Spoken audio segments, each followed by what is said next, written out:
Welcome to a new video, everybody. Today we're going to be installing a front tower strut bar on the Optima. Let's go ahead and take a look at it and see what we'll need to do to get it installed. Alrighty, so I went ahead and picked up Luxon's triangular 3-point strut bar. It's going to be installed back here in between our two strut towers. It's going to bridge that gap and provide us with a little bit more rigidity when we're taking corners and driving the car.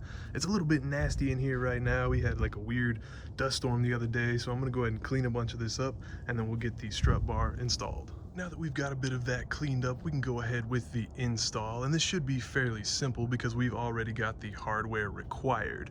We're going to take the 6 nuts off of the bolts here, put the strut bar down on top of all the bolts, and then just fasten those nuts right over the top of it.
Alrighty everybody, and just like that, we've got the strut bar secured.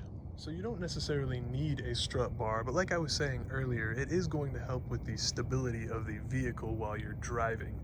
Whenever you take a turn left or right, the opposite side of the car that you're not making the turn of is basically going to lift a little bit due to, the G-force of you turning. But this bar here is going to make it to where the tires stay all the way flat to the ground so that you're getting the best amount of traction possible. Thank you guys so much for stopping by and checking out the video. If you have any questions about the install or about the strut bar, let me know in the comments down below. Check out another video on the channel and don't forget to subscribe. Again, thanks so much for stopping by and checking out the video. I hope to see you in my next one.